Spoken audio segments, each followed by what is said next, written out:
I really go for like that no BS approach. Like people don't need to be pandered to, and they don't need to be told this is going to be easy. Hello, friends, and welcome to the PBH podcast. I'm your host, Brian Bullard. In this episode, we talk to Elizabeth Connolly. She's the president and co-founder of Trifecta Nutrition. In this episode, we cover Elizabeth's amazing morning routine, which starts at 4 a.m., how she manages to read 50 books a year, and tips on improving your marriage. Of course, we talk about nutrition and training and Trifecta. So just sit back, relax, and enjoy this episode with Elizabeth Connolly. Elizabeth, first things first, you just got married, so congratulations to you. I want to know all about the day. Oh, thank you. No, I appreciate it. Well, we've been together for almost all of Trifecta, actually. And we had kind of gotten engaged at the beginning of COVID. So we had the standard, let's just wait until, things calm down. But we did like a little backyard wedding, very small, which was great. And we had just the best time. I immediately started crying the moment I like opened my little vow book, right? Yeah. But yeah, it was a really, really awesome day and just so fulfilling and fun. And it's funny, we had like such a small group of people, but I still felt like I hardly got to talk to, half of them, right? Mhm. And so I can't imagine what people feel like when there's like hundreds of people at their wedding. So Was it a blur? Like, do you? totally. Okay, good. Because that's what happened to our wedding. It was very similar. We had a small wedding, not too many people. All I remember, and I'm not a drinker, so like I wasn't like intoxicated or anything like that, but Same. I just remembered having the best time of my life. Yep. And so yeah, and I don't think I got to shake hands and kiss babies with everybody. Right, Uh, right, right. but it was a great time nonetheless, and that happened back in 2015. So Oh, yeah, nice, nice. so it was a Yeah. great No, time.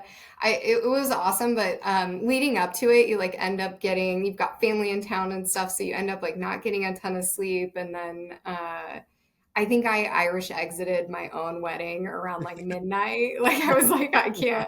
I'm so tired at this point. I just Yep. got to go to bed. And my husband was still having the time of his life with all our friends downstairs. I'm like, it's fine, Yeah. Did you have guys your go on? fun. Did you go on your honeymoon yet? Yeah, yeah. We went right afterwards. So we went to Telluride, Colorado, Okay. Yep. which is gorgeous, and we're really big outdoors people. But we have Tahoe right here, Hmm. and it is real similar. So I don't know if it was kind of worth the like getting out there. But it was gorgeous, and we did the crazy thing where we brought our dog on our honeymoon. Okay. But every time we go like hiking and spend a bunch of time outdoors, we're like, why didn't we bring the dog? Like this would be so fun to have the dog with us. So we just went ahead and did it, and we had a great time. It was kind of like that movie, what is it, Parent Trap, where Hmm. how the mom is like, trying to be outdoorsy but isn't really outdoorsy. That was kind of me. Like I got poison oak, I was covered in bug bites. I swear I'm not this bad at being outdoorsy. But we still had a lot of fun, and just very chill. Read a lot of books, and just had like downtime, which normally I don't step away on vacation much from the business. And because it had the name Honeymoon on it, my team did not reach out. Like we Yeah. had actually like a full week off, which was really cool too, which, I haven't really done in years. Yeah. How do you feel about Colorado as a state? Because I'm currently like in South Florida, so it's very flat here, Mm, and humid and tons of mosquitoes. And like, I guess the way I'm describing it's not very fun because usually people describe South Florida as the beaches and beautiful people and yep. clubs and all that. But it's just not my scene. So we landed in Denver a couple years ago, just like on a vacation. And when I arrived, the first thought that came to my mind was, I'm home. And Oh, I love that. I love Colorado to death, Hmm. and I yearn for the day to go over there. And we're currently looking at places. Oh, really? Yeah. We're definitely looking at places because we think about leaving South Florida at least once a month. Okay. So we're we're dying just for like a change of scenery. And Hmm. Colorado has always been like the place that I've always wanted to go to. Um, so I just want to know your thoughts on Colorado, I guess, in contrast to California. I mean, yeah, I think my husband would live there like today. Yeah. If he could, if we didn't have Trifecta here in Sacramento, he would totally live there. Um, I don't know. I think the thing that always stands out to me is like the altitude, which I know goes away over time. But the second I get there, it's like my personal mission and like a challenge to be able to handle the altitude sickness. Yeah. And I'm like, I'm still gonna exercise and lift weights and all of that. But yeah, I really haven't spent much time there. I did that trip, and then maybe like a year ago, we actually met his family outside of Denver, and we did a little trip there. And it's such a nice getaway in my mind, to just spend time like connecting with nature and just being very like slow and mindful, and I really like that. I think at the core of me though, I'm a very fast paced, like, you know I could almost do faster than Sacramento, like a San Francisco I lived in for years, or I've never even been to New York, so I'd be really curious how I would do there. But yeah, I love the fast pace environment, and like to kind of like get away to places like that. And maybe that'll change, as I get older. Well, I like how you brought up Sacramento and California because we're going to kind of bring it back a little bit. Did you always live in California? Like, what was I guess, how did you grow up? And Yeah. what did that kind of look like? And did you always have that entrepreneurial mindset growing up? Ooh, good question. Well, yes, I did grow up in the area. So I grew up maybe like 30 minutes outside of Sacramento in a little small town. And I actually live very close to that small town now. And from Sacramento area, I went off to college in Chico. Then I went to the Bay Area. And then I moved to Southern California actually to start the business with Greg, my co founder and brother. And when I was in the Bay Area, I was doing sales, I was at tech startups, all of that. And really going into business for myself was not something I had thought about a ton. So I wouldn't say I like always had that. It was more, I'm a big like problem solver. So, trying to figure out how can we make this as good as it can possibly be. That's the type of stuff that is always on my mind. But not necessarily like going and starting my own business. I didn't really start to think about that until uh, I worked at a company actually after the Bay Area. Between that and moving to SoCal, I came back to Sacramento for a bit. I worked at a company in town called POS Portal. And basically, I had the opportunity to start a revenue stream there from ideation all the way to about 30 million in revenue. And that experience had me like, holy shit, I could do this. Yeah. Like I gained so much confidence in that. And of course, it's somebody else's money. It's in the warm fuzzies of a big company. There were a lot of things that are different from being an actual entrepreneur, but it was like the taste that then I started talking to Greg about ideas, and eventually led to Trifecta. So, just to kind of piggyback off of that a little bit, the when you were working at this other company and you realized like, man, I can totally do this for myself. um there is a difference between an idea of doing something and then the actual Yep. like mindset shift of like, oh, I'm going from like employee to business owner.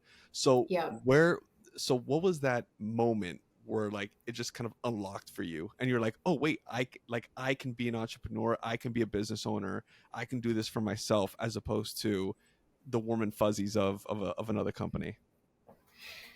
Oh, I don't know. I think it happens really gradually over time. Like at when I was there, and even in previous roles, like sales is already something where it's similar to owning your own business because if you don't put in the work, you don't get the commission. So ultimately you're in charge of your own fate on a day to day.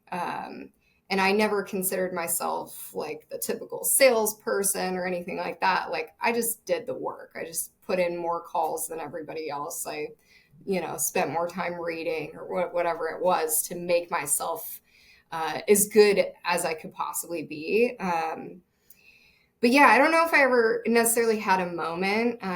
Early on in the business, when we launched and started getting orders, we had like a holy shit moment. This might work.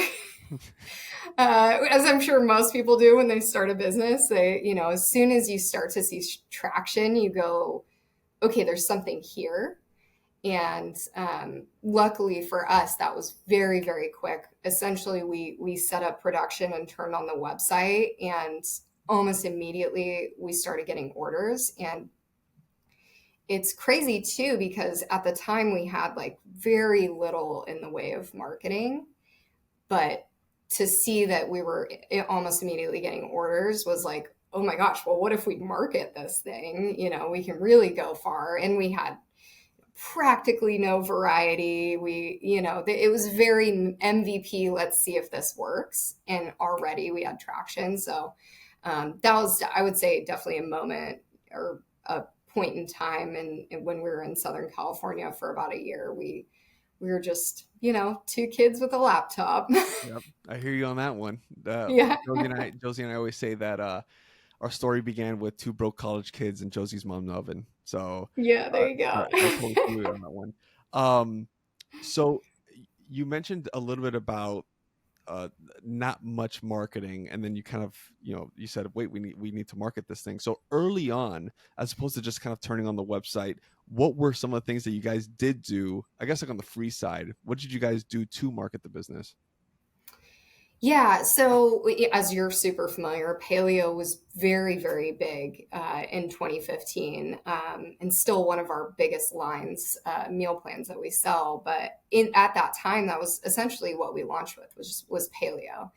And so we went out to the biggest paleo brand at the time, which was the Paleo Diet, and we formed a partnership with them. And so when somebody's reading about, okay, how do I follow paleo, all of that great knowledge base that they have, they're also seeing, okay, here, push the easy button. Don't do the cooking. Don't, take the time to grocery shop and all of that. Just get the meals delivered to your door. So that partnership really helped launch us. And um, this is no longer a thing, so do not recommend this to anyone. But at the time, what I did on our Instagram to start getting some traction was I would unfollow people to start getting posts. So probably like the first 10,000 followers we got was just me on there, posting content, of course, so that people actually want to follow you. And just trying to get out there with similar brands or similar, maybe it's athletes in the space, just trying to infiltrate the community a little bit. So that's really, those were the two things we had, was an Instagram and a partnership with like the main player in the space. That also reminds me of of early on for PVH when we launched Instagram. We thought it was like the holy grail. It was Mm-hmm. back in the day where you would post something and stuff would happen, right? Like you would post Yep, like a food photo and they say, wow, let me go to the website and purchase something. um totally. and I remember our first big like influencer that posted about us, and we were sitting at this Nicaraguan restaurant, and the girl texted us and she says, hey, I'm gonna post right now. And she posted it, and we, like, how on Shopify you can have push notifications going to your phone, and it's like a cha-ching cha-ching kind of thing. Uh-huh.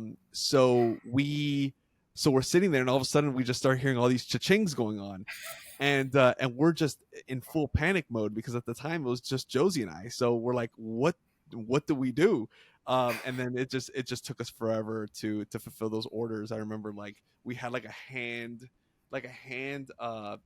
sealer, so like a heat sealer, but you kind of Oh, do it by totally. hand. So we had to do everything like basically manually.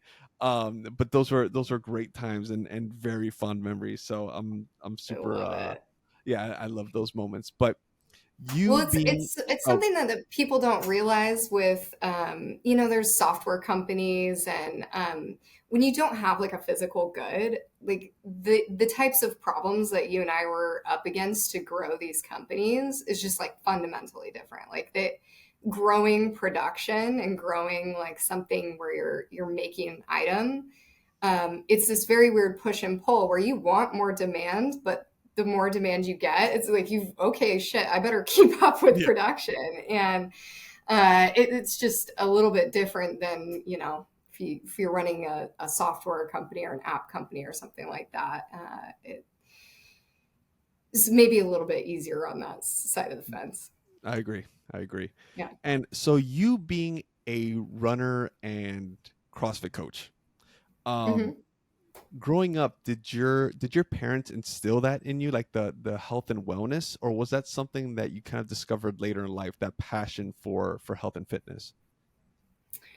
I would say a little bit of both. I had, my mom was amazing cooking. Like pretty much every meal we ate was cooked at home. So I think we had a really good foundation of like, hey, your meat, your veggies, your carbs. Like it was very like balanced meals growing up. And maybe once a week or every 2 weeks we would get like a candy bar or something, so it what I think in a lot of ways that was kind of instilled, and we all played a ton of sports. And when I say we all, I have three siblings, so all four of us played, everything from soccer to gymnastics to baseball. I mean, basketball. I was in like virtually every sport, and as I grew up I kind of pared it down to when I got older, I was really just down to like soccer. Um, so yeah, I would say they definitely instilled it. It wasn't like a topic of conversation necessarily either, though. I didn't know what carbs and macros and calories, like we didn't talk about that type of stuff. But the general habits that we created were really, really, I think, foundational, because once you have those habits, it's infinitely easier to maintain them than it is to create them initially. And that's why I think it is so hard for people to lose weight, is because they have to go through that process of creating all these new habits. And that's just in any endeavor really freaking hard. So um, but yeah, above and beyond that, I kind of got out of it for a bit. When I first moved to San Francisco, it's big like drinking culture. It's, work hard, play hard. And um, at the time, I gained a little bit of weight and was like, wait a minute, something's off here. Like, what am I doing wrong? Like, I need to pay attention to this a little bit more. And it took me a little while, but I started to get back into it and say, okay, the exercising was important, and the not eating out for every meal, because I am inherently extremely lazy. Like I'm my target market for sure. And so I started, actually cooking a little bit as well. And then of course, once I had Trifecta, that made it way easier also. Yeah. So Um, you actually brought up a point that I want to bring back to when it comes to drinking. So I know when you moved, you said that you were kind of drinking, and then you kind of said, well, maybe this whole eating out thing, drinking thing isn't really working for me. But was there yeah. like a specific reason why you don't drink now, as opposed to back then? It's a great question. I think I've realized it's not serving me. I think I've emotionally grown a lot. And I've been a bit of a lush throughout my life, if I'm being totally honest. You don't go to Chico State and then San Francisco and all of that without having some party days, right? Hmm. So I don't regret it. I had so much fun and, met a lot of great people and all of that. But I started to realize over the last few years, like it didn't necessarily feel like it was serving me, and it was never something that I had pictured doing more into my adult life. So I'm 33 now, super normal in your 20s. Once you start am I going to be 40 still drinking all the time? Am I going to be 50? And you start to like think about stuff like that. And, for me, I just realized, I'm drinking when I feel like some sort of social pressure or when, I am stressed, which is, obviously not a great time, not a great reason to be drinking. So I don't really anymore. And, it's definitely worked for me. Yep, I agree. Because for me, I'm kind of like on the similar boat where I have like obviously I drank in the past as well, and Hmm. I realized that the the benefits, well, there just weren't any, right? Hmm. Um, I felt like ass. Um, I would have friends over and I would just essentially just kind of like fall asleep. And Josie would make fun of me all the time for that, where like I would drink like two drinks and then I would just kind of pass out. And then people would go home and whatever, and then the next day like you just feel bad. So and I never wanted to like escape anything. Hmm. So because of that I was like, you know what, like let me just not drink for like, I think it was like 30 days. Like let me just not Hmm. drink for 30 days to see what happens. And then it just kind of turned into forever, right? Yep. And Josie will have like a glass of wine like once every 2 months or something like that. And like when she does, I'm like, okay, like it doesn't even like pique my interest anymore. So yeah, I'm kind of on the same page. It just doesn't serve me anymore. So I Yep. always want to know, like, for people who don't drink, like what is the reason. So I'm glad you shared that. Hmm. um Well, I think the thing that keeps me going on it too is, I'm able to perform at such a higher level. Like, and over the last few years, I've been more of a like, oh, have a drink here or there. It's not like drinking to get drunk or anything like that. But even that is enough to like make it so you're not performing at like your absolute best. And I'm such a workaholic that is like so important to me. And that's been really great to just have that like clear minded. Um, I know exactly how hard I can push myself. And athletically too, like I feel every day I wake up and go to the gym and I feel 100%. There's never a day where I'm like, all right, just got to make it through this type thing. yeah. And I'm sure you felt the same way where it's like, oh wow, like, I don't have to feel shitty every couple weeks or however often. Yeah. Oh wow, my sleep is good, right? 100%. Yeah. I can get up and just go do things, right? Like I don't have to kind Totally. of like roll out of bed and Hmm. let the day, I guess, kind of coast by while I drink water and try to heal myself from, Right. pissing away my money or whatever it is. Um 100%. so let's so I know we are talking about family briefly. Yeah. And now I want to kind of talk about, like, obviously your relationship with your brother, which is also your co-founder. So they always say, like, working with family is like mixing water with oil, right? And how have you managed to, because from the outside looking in, it looks like you and your brother have an amazing relationship. So how do you guys balance being co-founders and then also kind of separating that and being family as well? I mean, it's definitely not without its challenges, as I'm sure you know. Yes.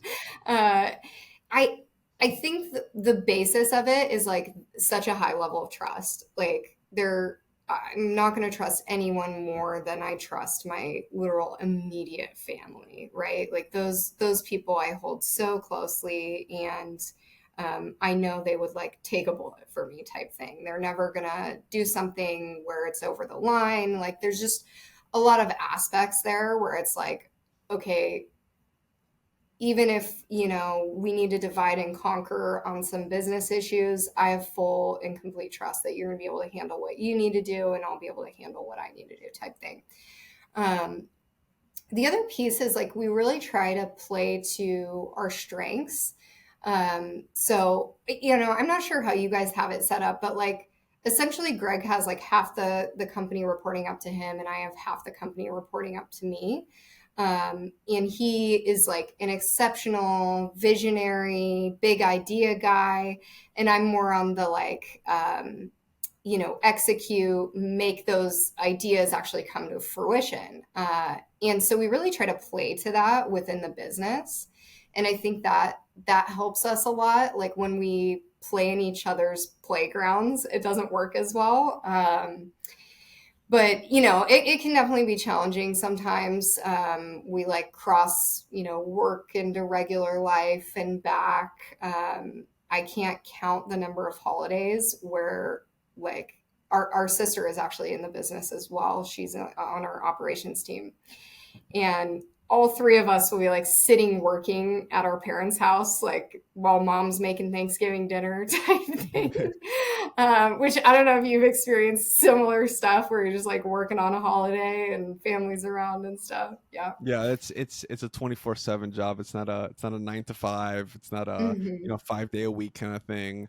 You're working on vacation, you're working on Totally. holidays, birthday parties, you're answering calls. I remember there was one moment where Josie and I we were I think we were one of the national parks. So it could have been like Zion or Yosemite or one of these guys. And we were doing like some kind of product launch, and I don't know why Josie and I decided to do a product launch when we weren't in the office. um but we did anyway, and we were in the middle of the trail. I think we were kind of already towards the end of the trail, so we're far away from any kind of like civilization.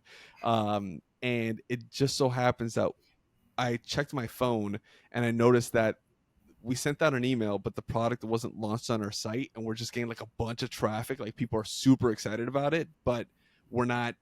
The product is not on the store, and now we're just getting a bunch of emails like, "Hey, like, is this a scam?" Like, I don't know why people always resort to it's a scam when something Doesn't like when work we're quite right. Yeah. yeah, when just things are not working at 100%. But in any case, I'm on this mountain, literal mountain, calling my team like, hey, we need to put this thing on the store.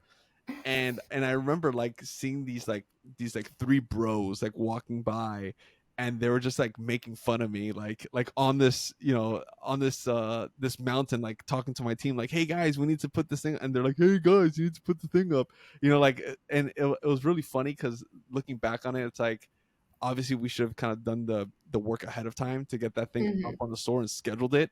Um but but it was also like another thing of like, you know get like do the hard stuff, get all the stuff done first, and then that way you can kind of be present, enjoy the moment, so then that way you don't have a bunch of bros making fun of you on the trail. So yeah, that was my story Oh, it about that. happens to So, the best of us. Yeah, yeah. I've been. Last year we did a trip to Paris, and I'm like up in the middle of the night at like 2 a.m. on board calls, like just stuff like that, where it's like unless you like truly love what you're doing and you're so committed, like entrepreneurship just isn't for you, right? Yes.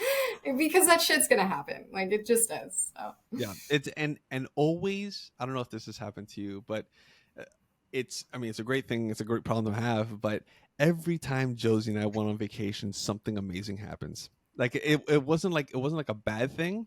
It's like Hmm. like a machine breaking, or someone leaving, or whatever it may be. It was always something amazing, like, oh, we just got this gigantic account, or this influencer that we've been trying to work with wants to work with us and wants to post something while we're on vacation, and like just all these like little Yeah. things, but they were all great things, always happened when we were leaving.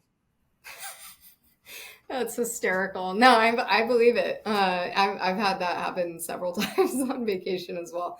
It's funny. I haven't seen you since Wadapalooza, but I don't know if I shared with you. Kai Green, one of our athletes, like came by the booth. People start lining up to take pictures.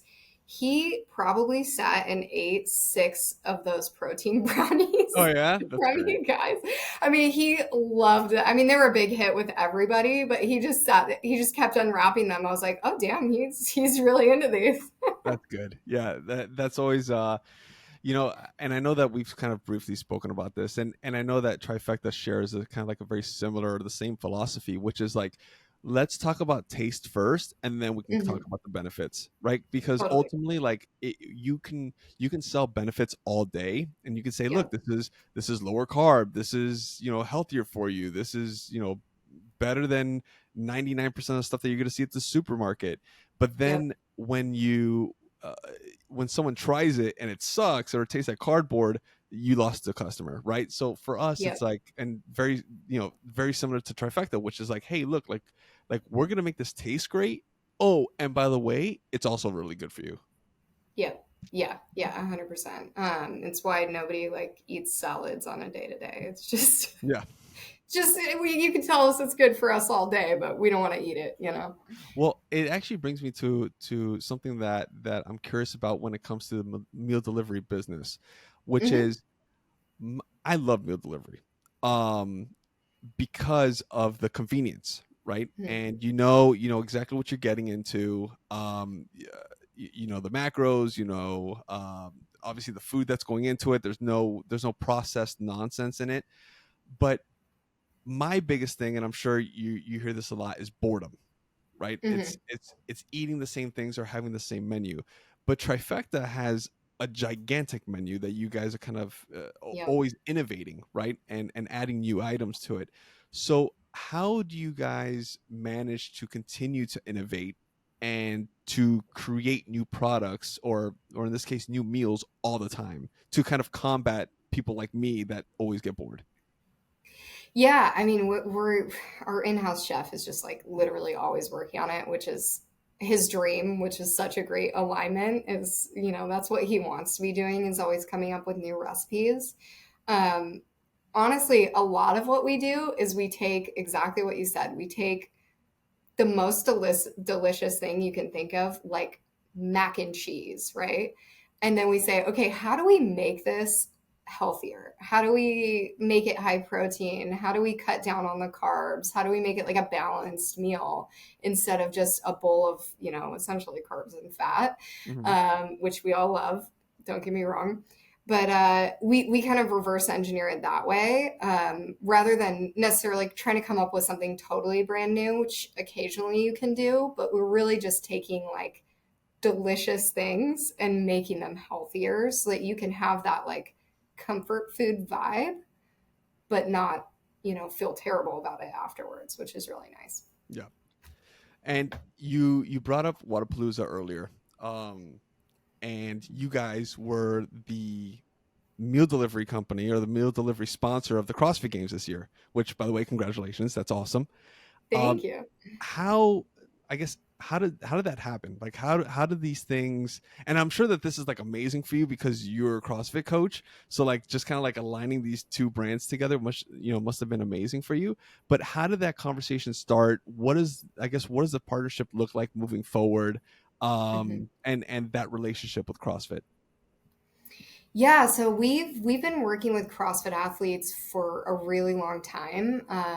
Really since the beginning of the business, we started working with the athletes, and then as that grew, we thought, what if we worked with like CrossFit HQ, like CrossFit themselves? And so that's when we started conversations, and started thinking about like, how could we partner here? How could we bring them a lot of value, and vice versa? And because we already had so many athletes as part of the brand, it felt like such an easy fit and easy to like get it up and running. So we've been partnered with them, gosh, I don't know exactly, but since very early in the business, and they have done just an incredible job, growing that brand as well. And it's funny, super random anecdote. First of all, I have to correct you. I do have my CrossFit coach certification. I have never coached a CrossFit class though. So just to clarify, I could, but I have not. I mean, I at the did end of the day, actually. it's one of those things where you can kind of say like, look, I mean, I went to law school and I became a lawyer, but I'm not a practicing attorney. That you Yeah. still have the credentials. So to me, you're still a CrossFit coach. Yeah, I'll take it. I'll take it. So yeah, no, I actually met my husband at CrossFit, about 7 years ago. We just happened to, when I moved back to Sacramento, we just happened to go to the same gym, and met him through that. And then the reason I ended up getting my coaching certification was we were doing like 4 a.m.s. And you can't actually be in the gym without a coach, like for insurance purposes. And so I literally got it just so that the owner of the gym, who was a buddy of mine, could give me a key and I could be there at the ungodly hour of 4 o'clock in the morning.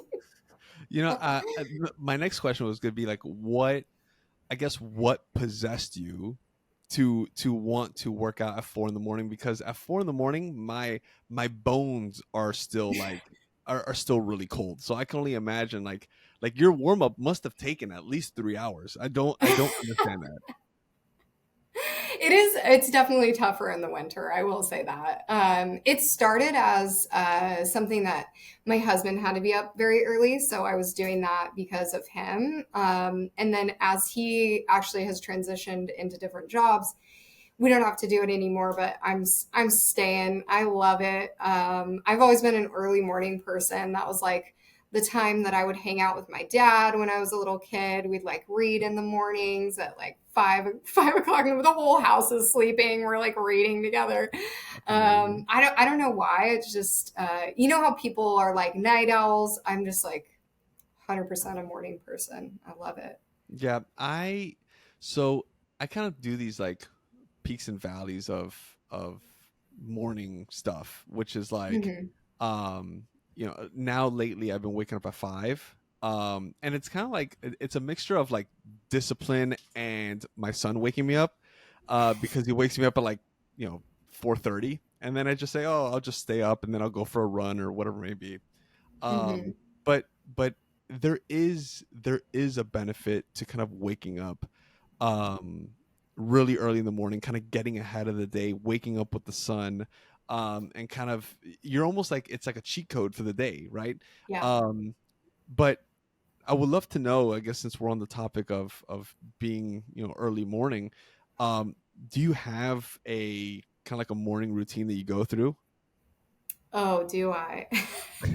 My pretty much my whole life is run by habits at this point, which I think is super effective. So I used to set an alarm. I don't anymore. I've been doing it for so long. I just wake up at 4, like within a couple minutes before or after 4. It's like creepy, weird, but it just works.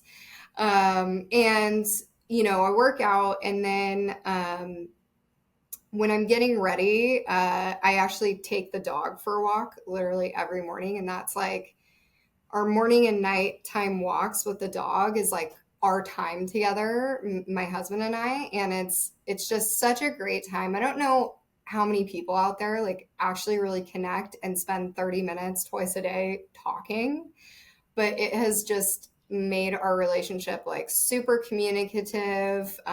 We, get to share our wins. We get to talk about our challenges. Like one of my most cherished times of day, even if it's pouring rain or 110 degrees, like we get our walks in, and it's just such a good time for us. So I really love that. And of course, just walking makes you feel good on top of that. And then, after that, just heading into work, usually have meetings almost the whole day. And then, like I said, I do that walk at night again.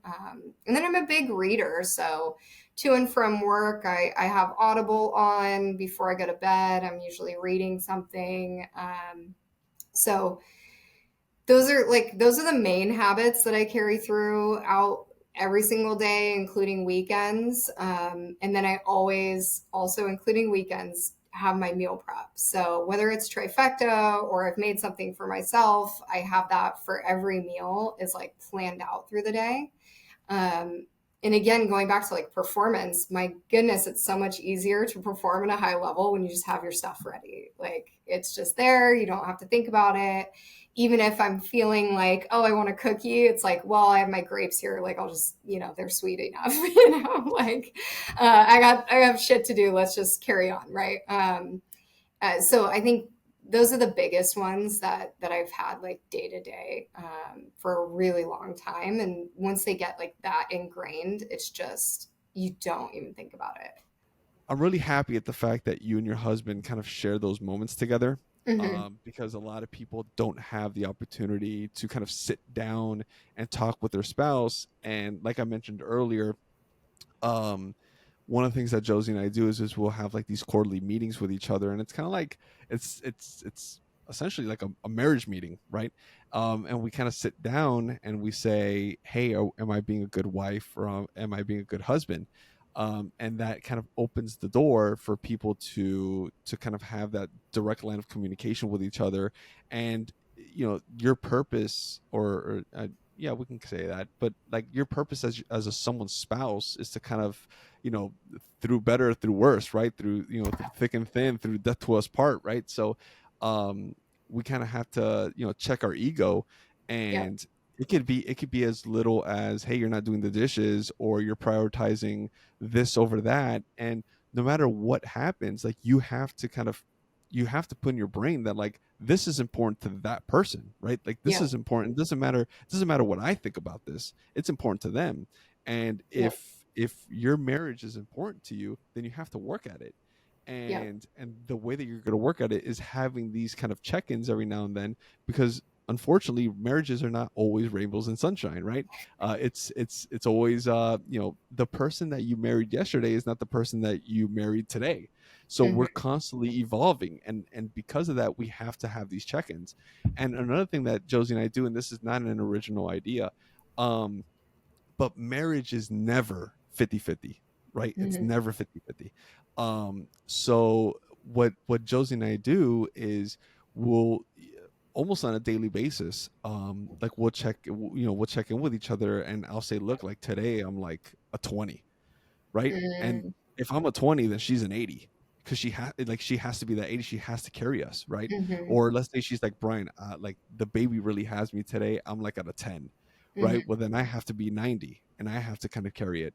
Yep. So it's just constantly like balancing each other out, and being there for each other. So um obviously you can see that I love relationships, and I love love, and I love, like, these kinds of things. So I love talking about it. But yeah, I love the I fact think that you that's guys. great. I actually love the several of those ideas. I think are great. And it's, I joke with my husband and tell him like, it's really great to be like over communicative. Like that's my style, and I always push him to like be over communicative. And he's like, what does that even mean? And I'm like, when I text you every day on the way home, hey, I'm heading home or on my way or whatever, you don't need to know that. Half the time you probably don't even see it. But it's nice to know. Like it's nice to have a quick text like, "Oh, she's on her way. I should wait to walk or eat dinner or whatever." And I do think that it just makes such a difference if you can figure out a way to like constantly be communicating and meeting each other where you are, exactly what you said. It's like not every day is going to be a great day. And Michelle Obama said something along those lines of like 40 years of marriage and 20 were great and 10 were really hard and 10 were okay. She said something to that effect. And it's true. It's like, sometimes there's ebbs and flows, and that's okay. Yep. Yeah. And speaking of ebbs and flows, because I know we talk a lot about personal stuff, and I'm looking at my clock here, and I know that I only got a couple more minutes with you. But um obviously, like, with relationships and how it relates to business, there are peaks and valleys, right? Hmm. Like, there are some major wins and major losses. But obviously when the wins happen, we're on top of the world, we're innovating, we're doing all this, we're spending a bunch of money, we're getting a bunch of clients or Yep. customers. But how do you stay motivated and focused during the down times, like the valleys? I think that's such a good question. I don't know if I have like an overarching strategy, but I have a lot of like little tactics that I do. Depending on how hard something is. So I'll do something as silly as like, I'm going to watch a motivational video if I wake up and I feel like crap and the day seems overwhelming or something. I will literally like Google motivational video and just like let it play while I'm in the gym. And something as small as that can like completely change your mindset for the day. And set you up to be looking for the positive, set you up to know that you can make it through it. Like other things that I used to do this a lot early in the business. This is so corny, but I would do the like, how you can smile and then eventually the smile will turn into a genuine smile. I Yeah. used to do that shit. Like something would be like, because we're just figuring out initially, like especially in the early years, like it was very up and down because it was my first time like really jumping in. I had put a lot of my own money into it, and really was very. I felt like my worth was tied up in it, and I think I've moved past that at this point where I'm not necessarily so tied to the ebbs and flows of the business, but early on it was very emotional and I felt that very, very deeply. And, I would just smile until it turned into a real smile. So stuff like that. I am a really, really, really big fan of exercising, as you may have guessed. I took a break from cardio for a while where I was just lifting weights. And I realized how different I felt mentally during that time period when I picked back up cardio. Even like 10, 15, 20 minutes a day, like nothing crazy, but like some level of really getting your endorphins going. Holy cow, does that like change my mindset on a week to week basis? So that's a really, really big one for me. Like, I do not miss a workout ever. Like, every single day I go. And I know there's a lot of people that would tell you not to work out every day, but for me, it's about the momentum. Like, just not skipping it helps me stick to it. One of the philosophies that you guys have at Trifecta is the Japanese philosophy of Kaizen, right? Mm-hmm. Which is continuous improvement. So what things do you do? And I know that we've kind of touched on it a little bit, but what are some of the things that you do that help you continuously improve as a wife, as a sister, as a co-founder, right? So what are all these things that you do that help you improve? Yeah, I mean, the biggest one I think is just continuous learning. Like I mentioned earlier, like just such a big book reader, and I listen to podcasts like yours.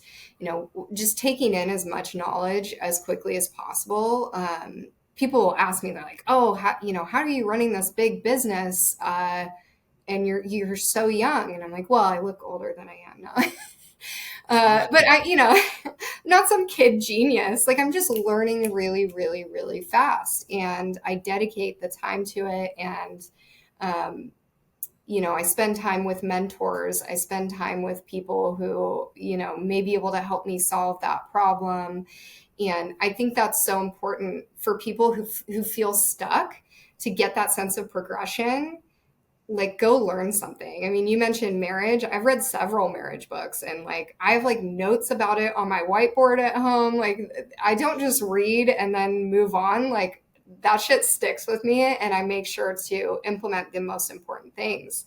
And I get tons of pushback about things like Audible. People will be like, oh, I just, I feel like I'm missing a lot. And I'm like, it's okay if you take one thing away from this book. Like, that's all right. And that's actually great if you take away one thing from this book. Like, that's huge. And that could really affect your life. Because if you do that, once a week for a long time, all of a sudden you've got, a lot of great learnings. So, yeah, really, really big fan of that. I actually, every single person that comes into Trifecta that we hire, we give Mindset by Carol Dweck, which is a great book, highly recommend. And then Radical Candor by, I think it's Kim Scott.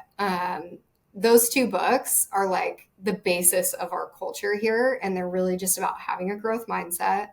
And then, Radical Candor is like saying what you mean, but saying it nicely, essentially. Caring while you say it, like don't be rude, right?